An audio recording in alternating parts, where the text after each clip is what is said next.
بسم الله والحمد لله والصلاة والسلام على رسول الله. أيها الأخوة الكرام، السلام عليكم ورحمة الله. وقد درس بيس 15 من دروس شرح متن ابن عاشر رحمه الله في الفقه المالكي.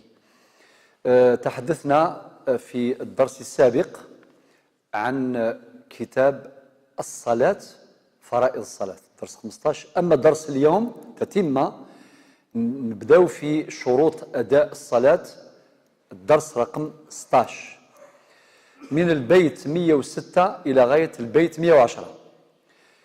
إذ شرطها الاستقبال طهر الخبث وستر عورة وطهر الحدث.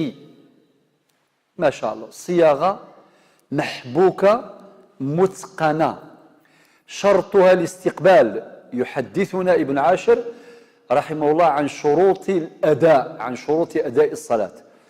الشرط الأول الاستقبال. طبعا هو اختصر، هو المفروض يقول استقبال القبلة، استقبال القبلة، هكذا تتم الجملة، ولكن سيند شرطها الاستقبال طهر الخبث. الاستقبال المراد استقبال القبلة، إذن هذا الشرط. والشرط الثاني طهر الخبث، معناه طهارة من الخبث، سواء يعني طهارة من النجاسة، المقصود طهارة من النجاسة. والشرط الثالث هو ستر عورة، الإنسان يصلي وهو مستور، هذه الظل يصري منيس. الشرط الرابع طهر الحدث، وقد شرحنا فيما سبق معنى الأحداث. إذن نبدأ الآن في التفصيل. الشرط الأول للأداء هو استقبال القبلة، انتبهوا جيدا، وهو شرط ابتداء ودوام. نشوفوا العبارة هذه، ما معنى الشرط ابتداء ودوام؟ بمعنى الإنسان يستقبل القبلة ويظل كذلك إلى نهاية الصلاة. معناتها يون مرير القبلة إلى قد أكنا ريفذ فصلي ثم نفوك، ماشي يستقبل من بعد هذه الظهور عند النظام، ما عندوش حق. ذهني قارن شرط ابتداء ودوام. شوف الصياغة الفقهية المحبوكة. شرط ابتداء يعني كي تبدا تستقبل القبلة في البداية وتبقى كذلك إلى قد تقيم ذاكنا لما تفك الظليث، ذهني مدنان. ودوام، شرط استقبال، شرط ابتداء ودوام، تفهمنا؟ ولكن مع الذكر بلا نسيان والقدرة بلا عجز. ما معنى هذا؟ مع الذكر بلا نسيان يعني ما إلا يون مكتاد ما إلا يتسو خطر ثيكوال الضر أتزلط إلى غير القبلة، أليس كذلك؟ بعض الناس ممكن يجيك ضيف بالنسبة إلى القبلة هكذا، وهي بالك راهي هكذا، ويبدأ يصلي. وكان اللي يرحل من مكان إلى مكان ويصلي شهور ويصلي إلى غير القبلة، نسيان، خطأ. النبي عليه الصلاة والسلام رفع عن أمة الخطأ والنسيان وما استكرهوا عليه. والقدرة أي بلا عجز. واحد يكون مريض داروا له سيرون في السبيطار والمطرح نتاعو موجه لجهة أخرى، ماشي شرط تسقط عنه. لماذا؟ للعجز. ما يليون يلا مثلا ذي سبيطار أمكان يسنغ مطرح يسن دايلا وريلا راه القبلة وري زميرة راه ضاموضين صافي، هذه الظل أكني ثيوغ الحال. أما غير الشرق، أما غير الغرب، أما غير الشمال، أما غير الجنوب، غير القبلة، أما غير القبلة، أخطر أوري الزميرة. نغادي ليون في الطائرة مثلا، يون مثلا في الطيارة، أما كي نكون الدنيا غيون واس وسي قرارا إذا في الكوماندون سيدي ريسو القبلة غرزل ركعتين غرزل 4 ركعات، خاطئ. الطيارة ساعة خط السير لازم يحترم خط السير، فهمتوني يا جماعة الخير؟ هذا هو. لماذا؟ لأنه يعجز، لأنه عاجز. ولكن في غير ذلك ممكن، مثلا في البابور ممكن، في البابور خطر عليها البابور، راه بابور كما قال سهل، تحري القبلة سهل في البابور سهل. ولكن في الابتداء تبدأ، وبعدين إذا كان تحرك أنت ما تعرفش تركز على الصلاة، ماشي تركز على البابور وراه رايح في البداية، بعدين خلاص غدا يظن وإذا ما ولا في مكان لا يعرف يجتهد في تحريها. الإنسان راه يمشي في طريق في الصحراء مثلا ما تعرفهاش، بون ما هضوش على عنده لا بوصول، عنده وسائل تكنولوجيه، لا ما عندوش. ولا يكون عندك ان جيد دليل في الصحراء يقول لك، هما يعرفوا وين راهي القبله. اذا كنت ما تعرفش اجتهد في تحصيلها، في تحريها والسلام.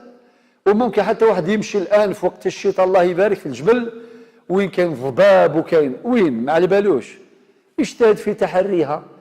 ولكن ما دام اجتهدت ان شاء الله اينما وليت فثم وجه الله. من صلى عامدا الى القبلة الى غير القبلة فصلاته باطلة. معناه الحكم هو بطلان الصلاة لمن صلى الى غير القبلة عامدا، ليتعمد يصلي الى غير القبلة صلاته باطلة. ميون يزول ماشي غير القبلة عند النظام يعمد فصلاته تبطل. ولكن من صلى ناسيا الى غير القبلة، ناسيا وبعدين يذكر أو يذكر، إما يذكر من تلقاء نفسه أو يذكره أحد الناس، هنا يعيدها في الوقت، يعني ما لم يخرج وقت الصلاة. ما إلا يون إمشتاد باللي ريزولا راه قبلها نغيس مكتثيد وايض ما يلوري فكر الوقت نصليت وري عدال الوقت نصليت هذا سيعيوث هذا. ولكن ذاك الإعادة سمحتي ماشي وجوبا، لا استحبابا على وجه الاستحباب. يعيدها من صلى إلى غير القبلة ناسيا يعيدها على وجه الاستحباب إذا تذكر أو ذكر. مستفهم؟ الله يبارك.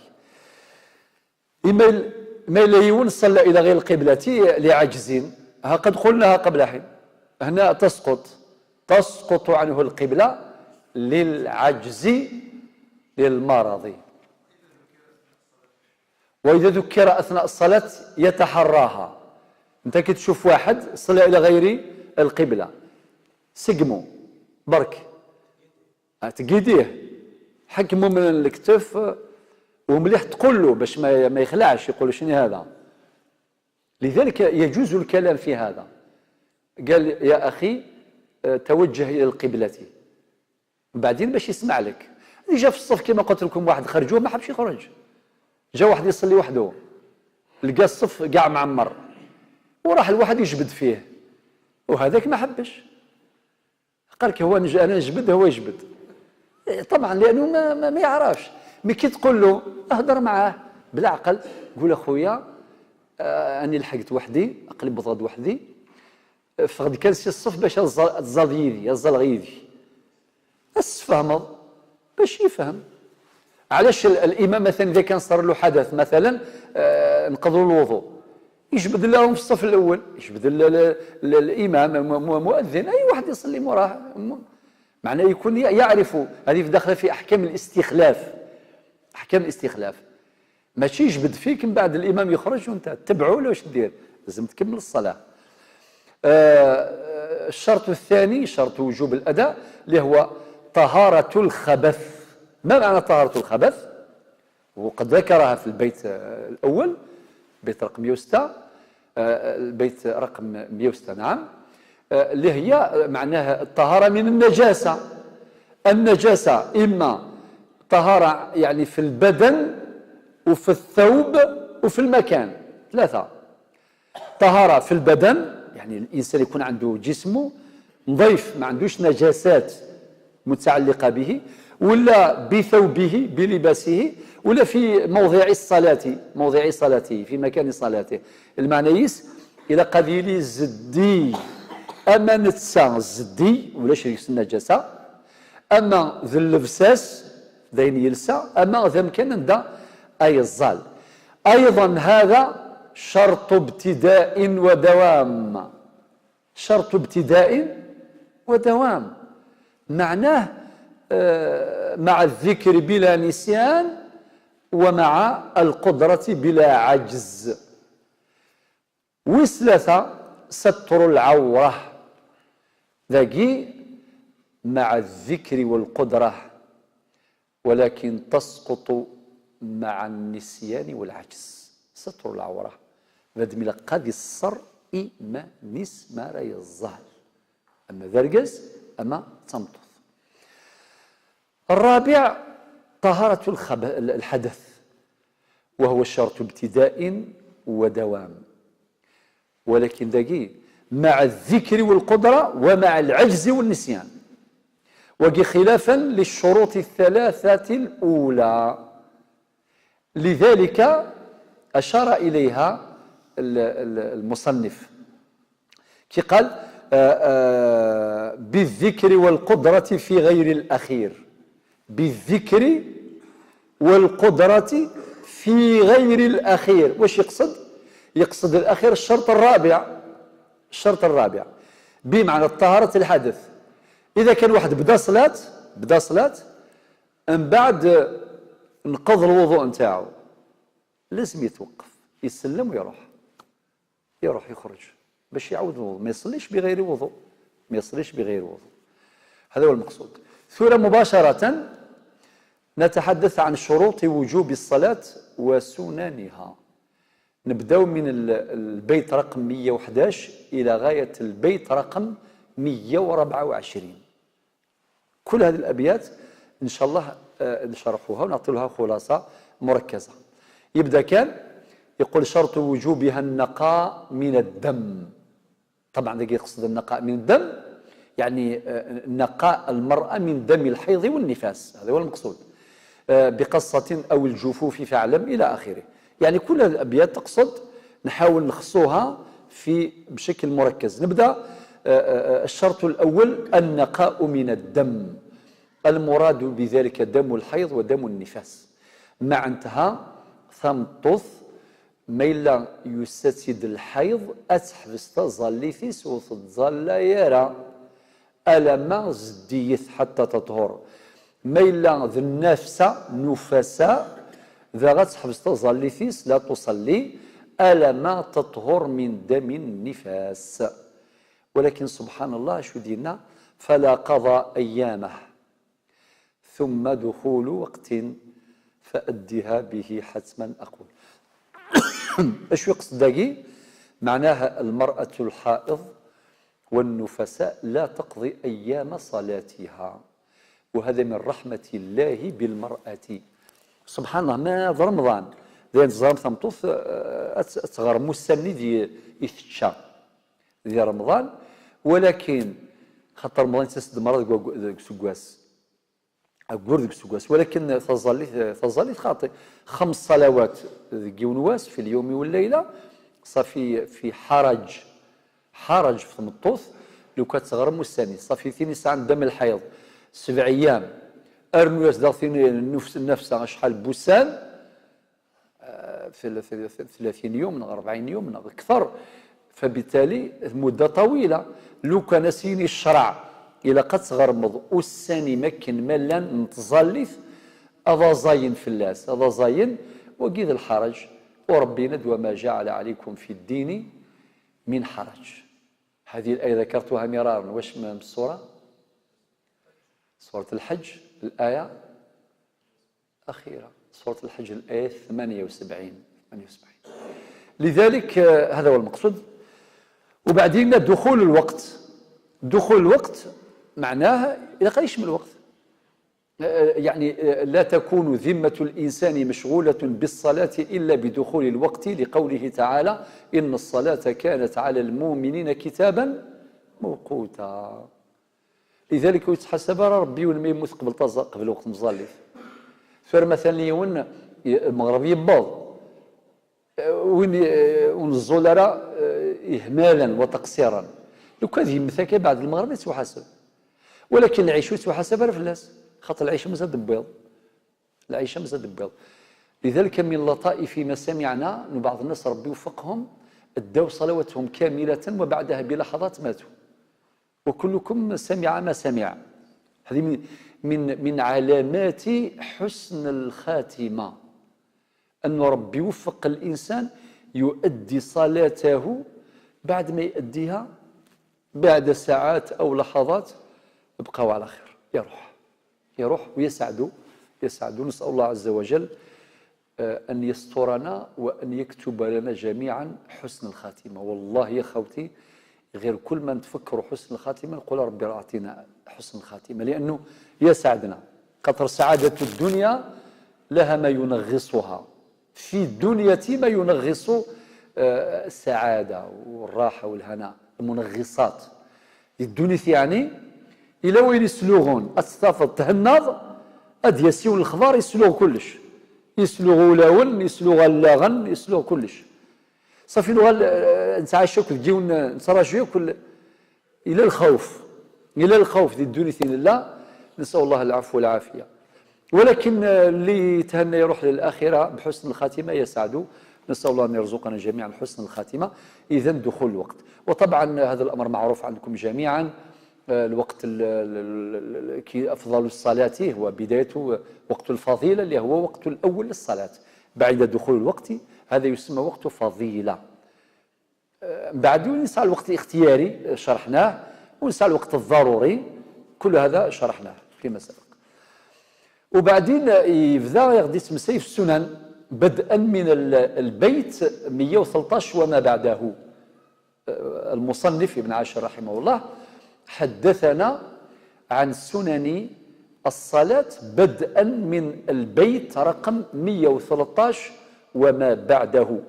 سننها الصورة بعد الواقية، وبعدين مع القيام أولا والثانية. ما معنى مدينة سننها الصورة؟ معناه الصورة بعد الفاتحة، قراءة سورة الفاتحة. النبي عليه الصلاة والسلام يناد لا صلاة لمن لم يقرأ بفاتحة الكتاب. إذن نقرأ سورة الفاتحة فرض، ولكن اللي بعدها سورة بعد هو اسمها الواقية، وهذه معناها اسم من أسماء الفاتحة. إنك سننها السورة بعد الواقية، يعني بعد الواقية. الواقية هي سورة الفاتحة. بالمناسبة سورة الفاتحة عندها أسماء كثيرة، منها 7 المثاني، منها الفاتحة، أم القرآن، منها الواقية، منها الشافية، منها الكافية، منها الوافية، منها حبيت نوصل واحد الاسم كذاك الصلاة.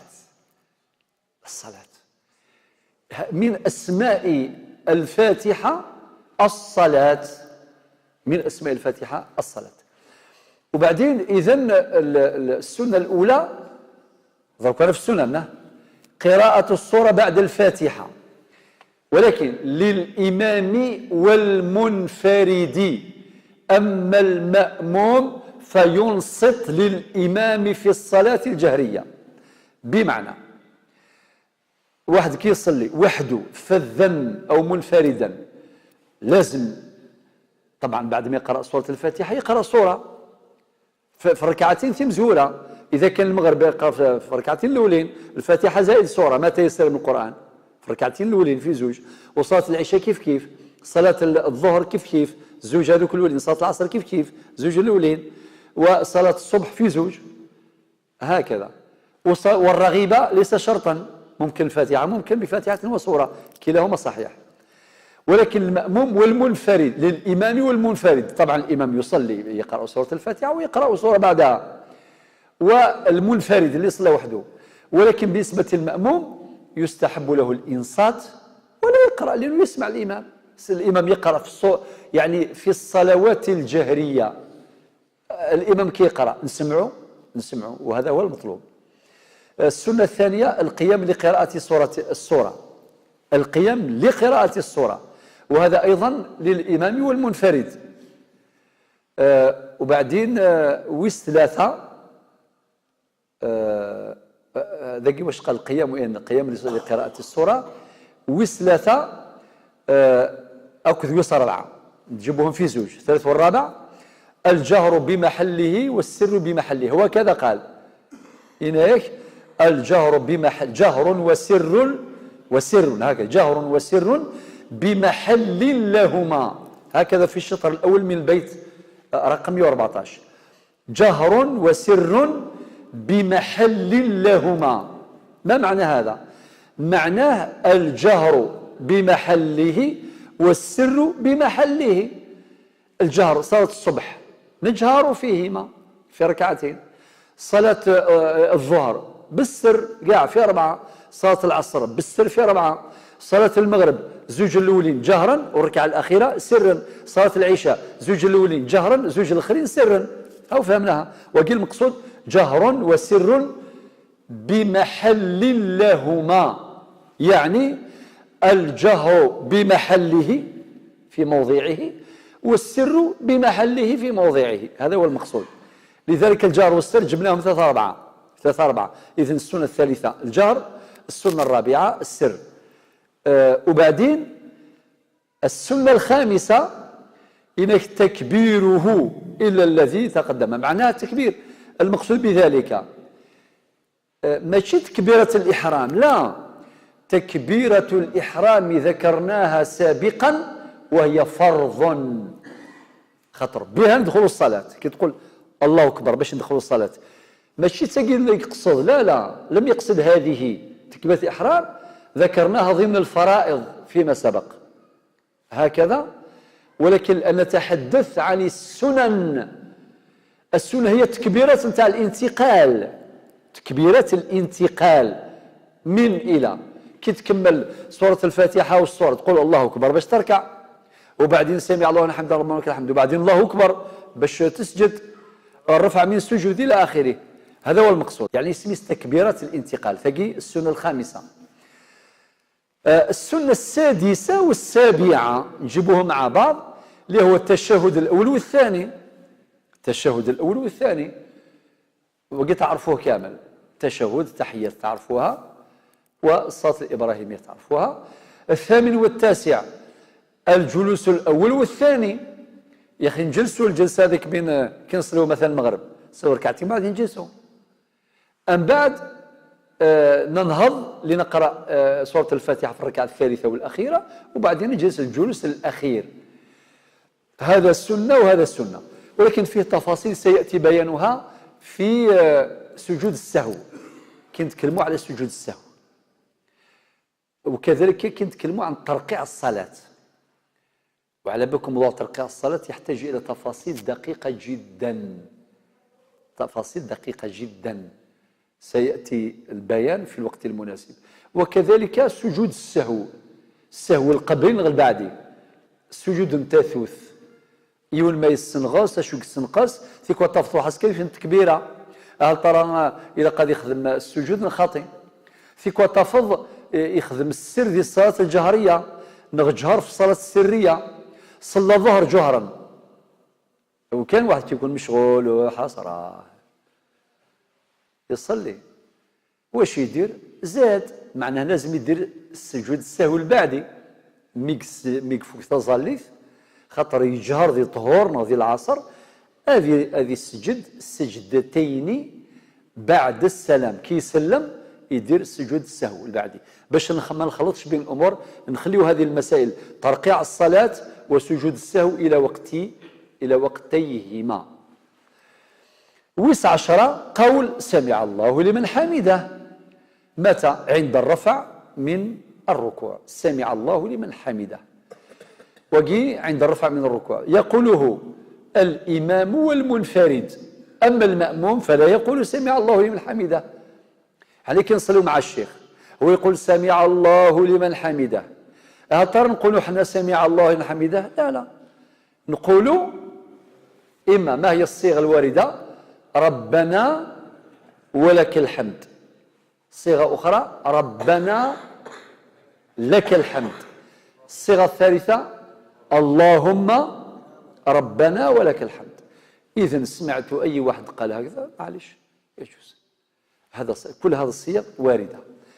إذن من يقول هذا الكلام يقوله سمع الله من حمده الإمام والفذ المنفرد، أما المأموم فلا يقول سمع الله لمن حمده، بل يقول مجيبا ربنا ولك الحمد. ويس 11 إقامة الصلاة، إقامة الصلاة معناه يقيم الصلاة، نسمع الإقامة الذي يسمى بالتثويب.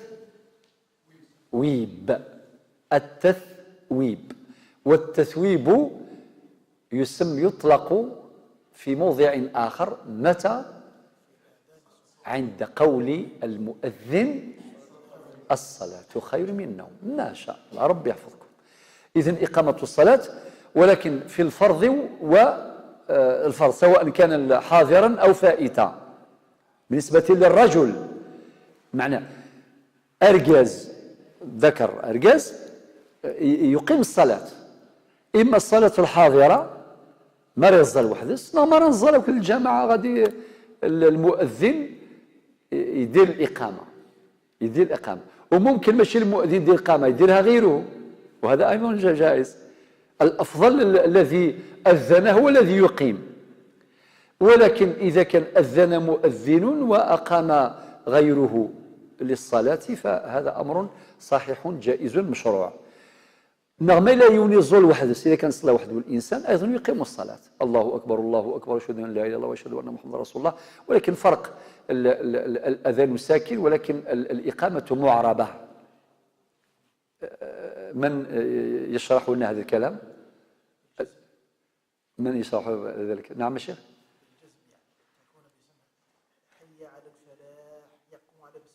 أيوة، هذا بالنسبة للصلاة للأذان، ولكن في الإقامة حي على الصلاة حي على الفلاح، هكذا بالحركات. الأذان يكون ساكن، قل حي على الفلاح حي على الصلاة حي على الفلاح، ما يديرش الحركات. ولكن في الإقامة لا، يقول لك الأذان ساكن، أما الإقامة معربة. هناك قول، نعم، عند الحنابلة صح، ولكن الغالب عند جماهير العلماء أن تكون الإقامة معربة، تمييزا لها عن الأذان. إقامة الصلاة إذن في كل فرض. النافلة لا، النافلة ما عندهاش إقامة الصلاة، وين يظل النافلة ماشي وديك الشمال يظل ركعتين تحية المسجد هذه من الإقامة خاطئ. غادي واحد يظل نوافل نظن قيام الليل يسعى الإقامة، ولكن صلاة الفريضة تجيك ساعة الإقامة، سواء تظل في الزلطورة الحاضرة تظل في الفائتة بالنسبة للذين يقضون الفوائت، وقادي غير من تظل ولما تصلي 30 سنة غدفير ما لا تتغرمض إلى قص الإقامة هكا. تقول لكن السنة إما الصوت الصلاة صحيحة فلا تعاد الصوت سيد النظارة من الصلاة الحاضرة كمل تظلتك الصحة. ولكن بالنسبة للمرأة كما قال الإمام مالك قال وإذا أقامت فحسن، هذه عبارة تعمل كالإمام مالك إمام دار الهجرة، فحسن هكذا قال الإمام مالك، فحسن بمعنى ما تخدم الإقامة مثلها، وإذا كان لم تقم الصلاة فلا. وإذا قامتها تقيمها سرا، المرأة إذا أقامت صلاتها تقيمها سرا، وإذا أقامتها فحسن كما قال الإمام مالك. وطبعا تصح صلاتها بلا إقامة يقينا. صافي ثقي السنة رقم 11. السنة رقم 12 السجود على اليدين والركبتين وأطراف الرجلين. ثقي ذا السنة أكا يعني على 7 أحظم صاحته. ولكن الندب اللي ما يليون حينما يسجد يسبق اليدين، وحينما يرفع من السجود يعني يقوم يعني يبدأ بالركبتين ويؤخر اليدين تحقيقا لتوازنه، حتى في التوازن يتحقق هكذا. واضح المسألة كيف؟ يلا الأخ مدني روح كان ويغد ذاكي ما سجد راكني تزويرض سيفاسني ذاكي باش كوالين، وبعدين ما داليض اتزورد قبل تسفغ الركبتين انت يفغن في القاعة أبرا أدفع نفسني. أيوة زواني ما شاء الله بارك الله فيك، يزوري فاسنيس مريكر. أيوه ممتاز، 10 على 10. سورتو سبورتيف الله يبارك ما شاء الله. معناها نسيز ما ذكر نورمال، ذكر بجميع الوضعيات. أثن الشيخ يقر ماك إلا يقول ما إلا ما يخدم كي يتضريث، كاين اللي ما يقدرش فيجوز هكذا. نعم.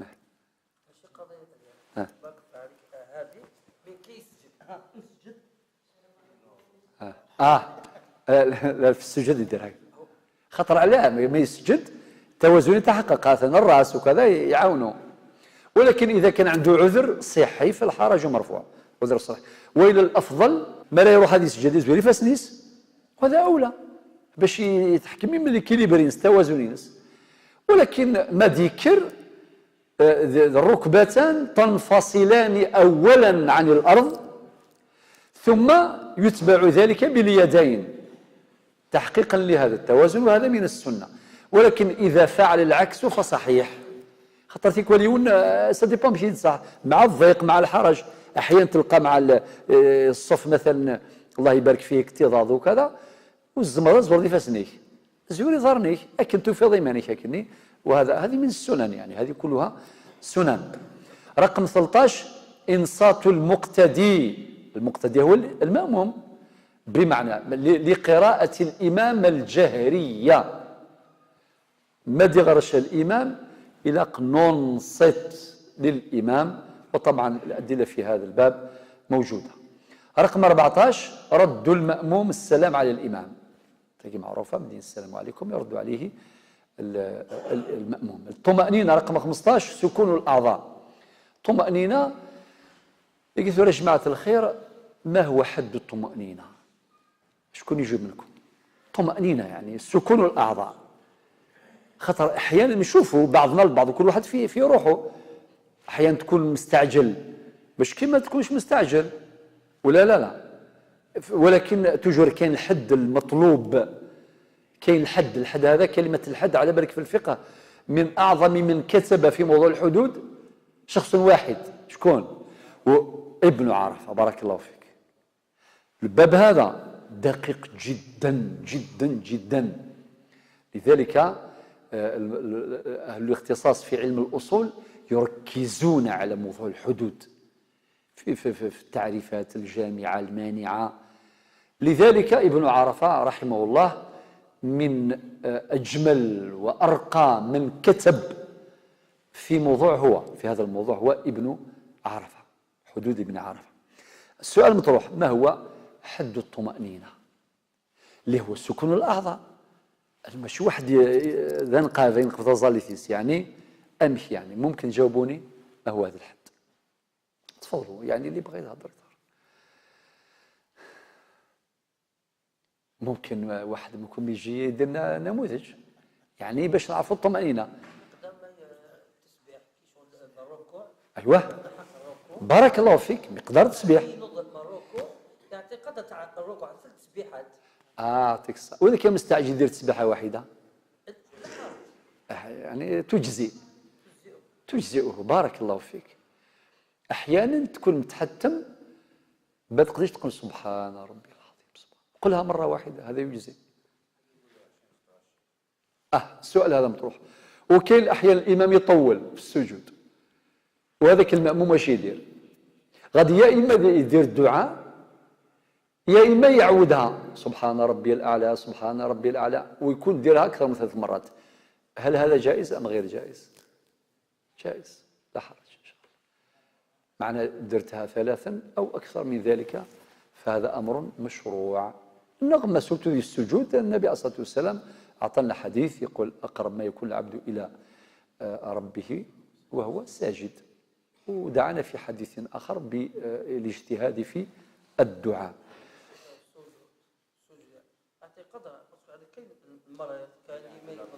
نعم. وهذا من فقه الإمام. بارك الله فيك.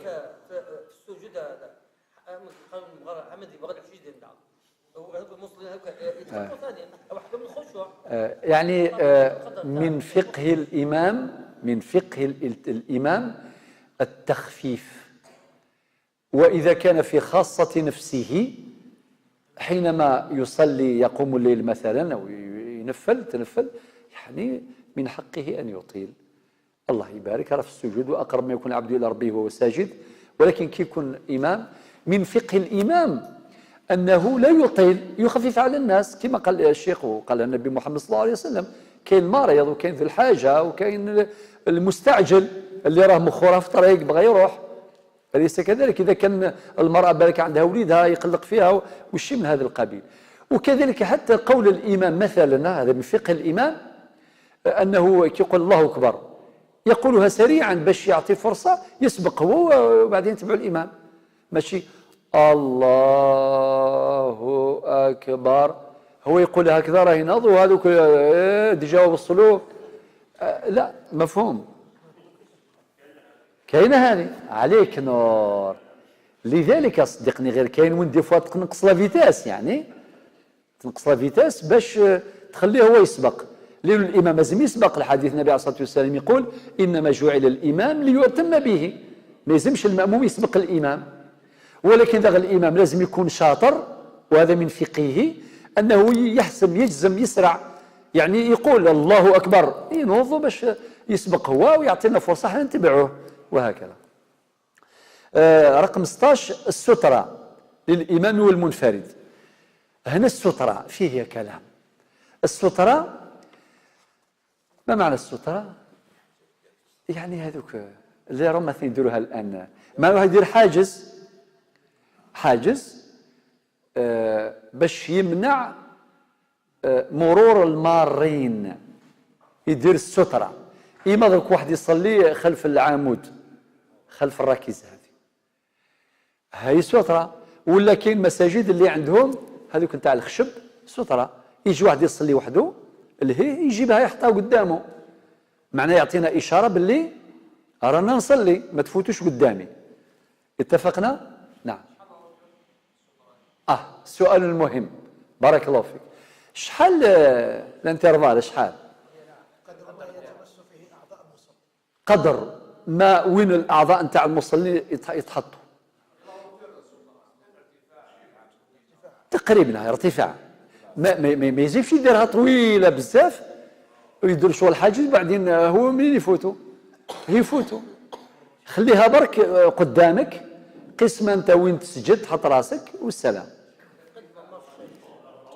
الارتفاع لا يهم. لا لا لا لا لا لا الفيستا نعم مو كثيرا. قسمه يفوت حاجه الشلاقه بينه وبين بين السترة. نعم.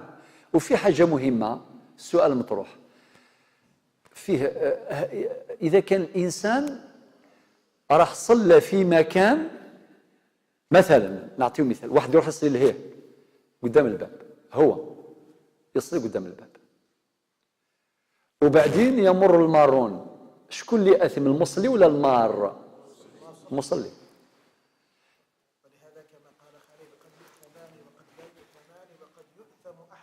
ممتاز. قد يؤثمان. متى يؤثمان؟ إذا كان هو صلى في مكان عرض نفسه.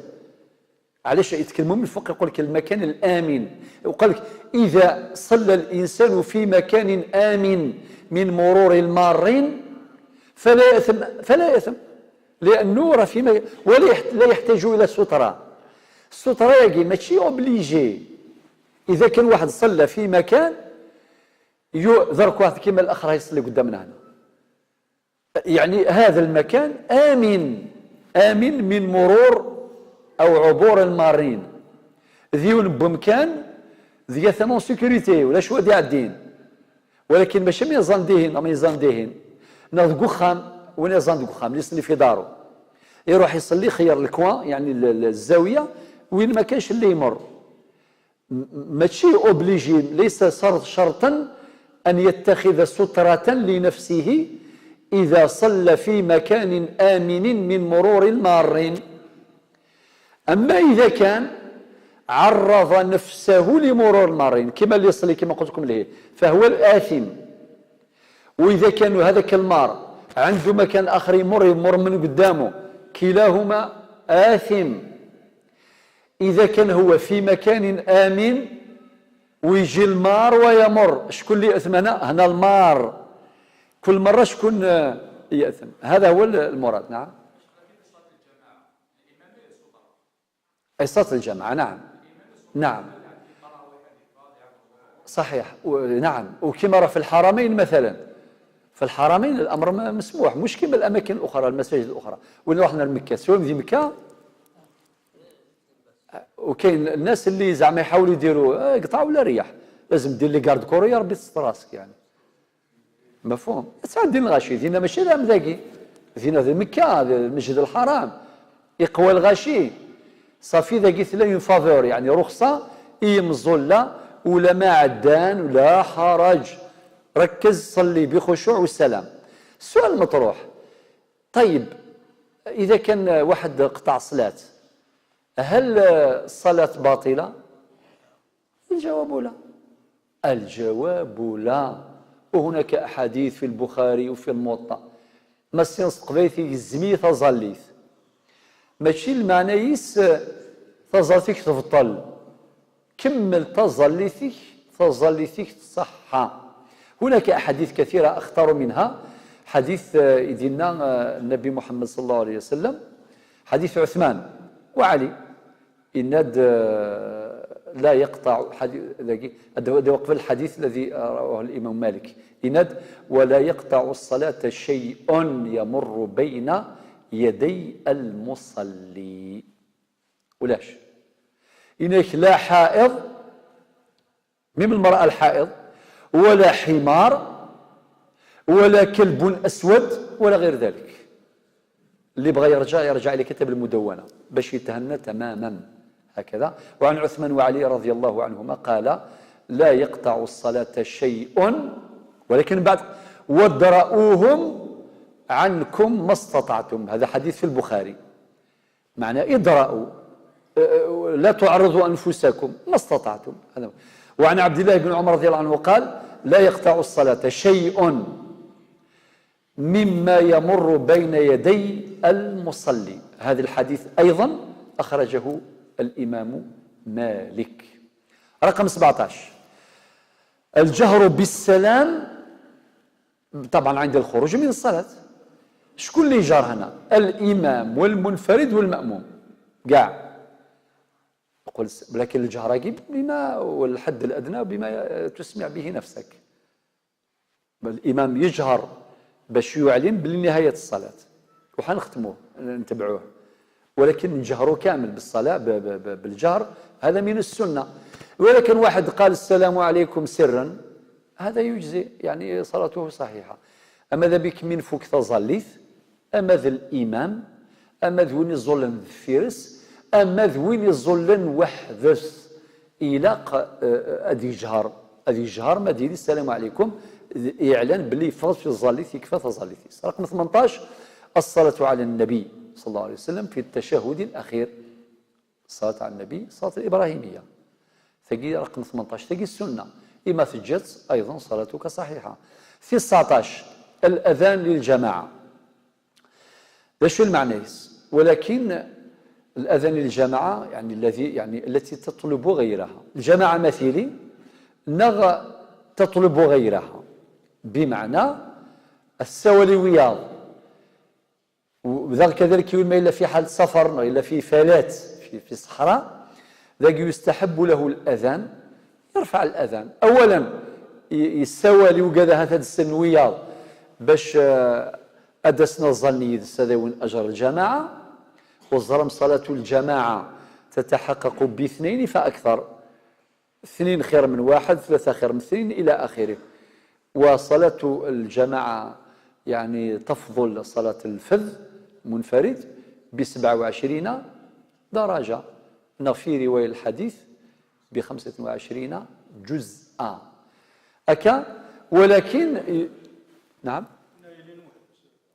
وين وحس لا ليس السنة، ما هوش السنة أخطي ما إلا في الليض ذي مسافر ذي الصحراء ذي الخلا قطبت ريوني القضاء زمور قضاء وقت زمور ذي القضاء زمور يكفى يكشم وقت الصلاة إلها غادي يدن أولا بالك ديال سيون ديال الظل غادي تسمي كثير تاقي معليش تاقي على وجه الاستحباب ولكن في خاصة نفسك ماشي ذي الواجب أتصدنض من مذا يسن لا يسن شوف لا يسن للمنفرد ولا يسن لغير الفرض لا النافلة لا ولا يسن أيضا للصلاة الفائتة ند الإقامة سنة باش تخدمض الإقامة ولكن خدم راه الأذان وين راه غير من تظلي في عدان تظلي في تفاثن وخدم راه الأذان هذه يكفي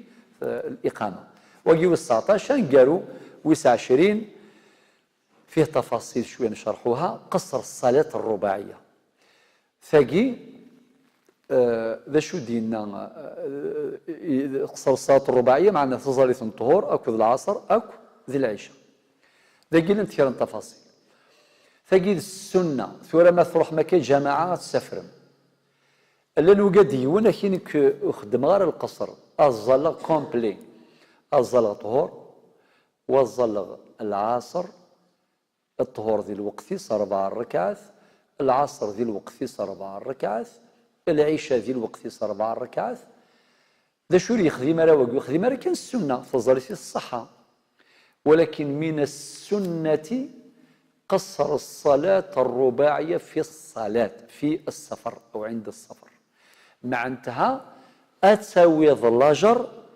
ما تخدمض تقصير القصر قصر الصلاة تروح ذا مسافر الطهور ظل كان 4 السنث العصر ظل كان سنث العشاء ظل كان سنث ولكن لنت الشروط الشرط مزوارو إلى السليض في سفر مباح السفر مباح فين يلهان السفر فين يلهان ماشي فين ندير الشرط والسين إلى قتيليض المثفغض السكنة واحد يخرج من الحومة اللي يسكن فيها يخرج إلى آخر دار مفهوم لقل يفغ ماشي هذه يصدق مثلا داكي الجنوب الغربي هذه كان واحد 200 متر هذه السيل اذان طهور غاسيني كاين ثوره هذا قصر خاطي الا قد تفغض كل الحومه اتفغض هكا الصيغه مخالفه نصيغه درا مخده ما يشمد الوقت الطهور ديالنا تجري عليك احكام القصر ولكن ثوره مثلا طهور وقتاش اذان الظهر الوحده غير 25 إما يونيفغ سياقي الجانب الغربي عندنا كثورة يفغ سود وست يفغ 12 ونص ستوموبيليس سيميو ضربو خلفه يكشم وقت الطهور أبان سيسعى الحق غادي يخدم القصر ثاقي ممكن كان الرحمة هذا أم بعد يبض ذراع المخدة يفاثنين زول طهور هذه يحبس هذه الظال طهور 3 ركعات وذي يرنو العصر السنة 8 ركعات وجي قرنس جمع تقديم قصرا يجمع يرني يقصر يجمع يرني يقصر جمع تقديم نعم السنة في نفس الوقت رخصة في نفس الوقت رخصة خطر يغر إن الله يحب أن تؤتى رخصه كما يحب أن تؤتى عزائمه ثقي ذي السنة وذي الرخصة في الوقت نفسه إما نوري بغا هذه الزال ذا ذي ذي مخدنا كيروح الميذ 4 5 إلى عند ثيغ حندا يبض هذه الزال الطهور أكذ العصر ذاقي جمع تأخير قصرا ولا ما يصوت الحالة لما ذي 5 أكم ثورة ذي الشتوى تظهر في المغرب 5 ونص صغير ذا شري يخدم يوخر الطهور مني الميذ الوقت من العصر هذه الزال ركعتين من الطهور 2 ركعات وهذه الزال ركعتين من العصر 3 ركعات وجي قانص جمع تأخير قصرا إما إلا ميد يغال سي الصفر يبض مثلا 100 دميت يبض دردينا في الزوج ذا شرا يزال هذه الزال طهور ركعتين وذيرن والعصر ركعتين يبض درتي زيوزو في زوج ونص يبض خميس والعصر مازال يكشيم نسى العصر يزور 6 دمايت يزور قبل يوض الوقت اعطر ذي عودي العصر ما يدن الشيخ العصر نخاطي اش تعود ايه خطر يلا ذي الصفر يلا ذي الصفر مازال يكشم خميس مازال يكشم الحمايس ولكن لو كان ذي ديري الشمد ما يكشمد خاطي العصر نية الظل ثن كمال وذا غير مسألة نظن المسافة 80 كيلومتر فأكثر كان اللي قال 83 ولكن هناك الحد المشترك اللي هو 80 كيلومتر فأكثر يعني صياغ الجزائر 900 كيلو هذه فغي ونسياقي سيتي زوزو يسعى الحق هذه قصر تظل لي فيس وسي قراي ونمشي كان طوموبيل كليماتيزي ما الشتوى ساعة وين السحماين وكذا الشوفاج جني امشي عجبا هذه الظل ركعتين عادي العبره ماشي بالمشقه العبره ذاكي بالمسافه مادام تحققت مسافه القصر اذا يجوز للمسافر ان يستفيد من احكام الجمع والقصر فهميت باش نكسوك الشغل النية ناسينيك في لافيون هكذا يروح لافيون والطوموبيل عادي شحال ريقي نعم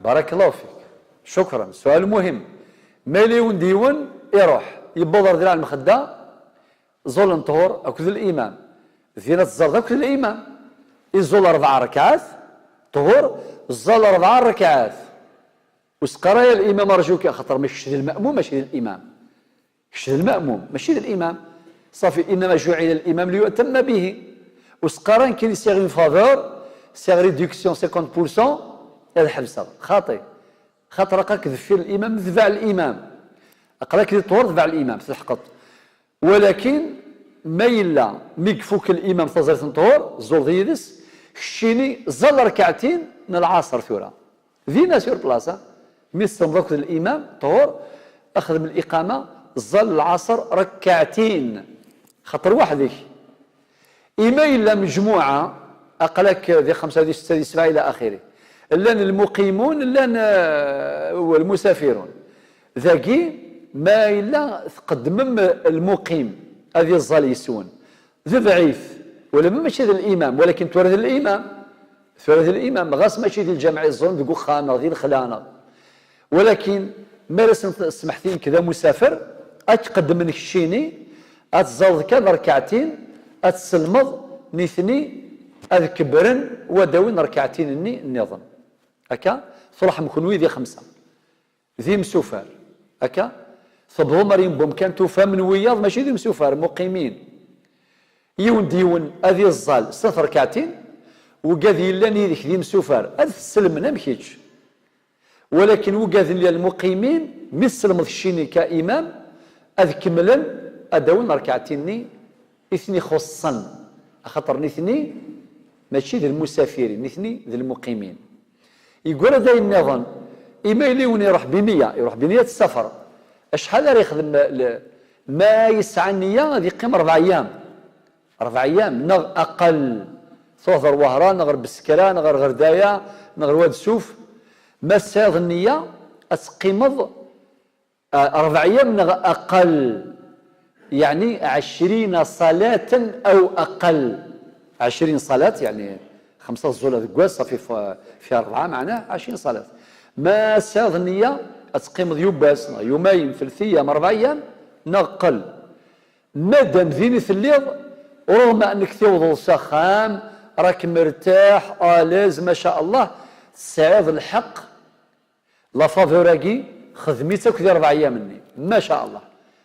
مي بالوقت تصلي زال ركعتين طول زال ركعتين العصر باين. مي ديوض المغرب زال ركعتين 3 ركعات المغرب ارنو صلاه العشاء يس وكي جمع تقديم قصر لا وخريت انت وخر المغرب على ماذا وقت العشاء اما في 7:30 اما في 8 اما في 9 اما في 10 اما في 11 انزل هكذا. ما الساغميه مثل بضض أتقيم أكثر من 4 أيام لا شيء يضرون. أثناء السفر تستفيد من أحكام القصر، ولكن حينما يستقر بك المقام تجري عليك أحكام المقيم. إذا عندك نية أكثر من 4 أيام وقد وصلت إلى ذلك المكان فلا تقصر بعد ذلك. والله أعلى وأعلم، والسلام عليكم ورحمة الله.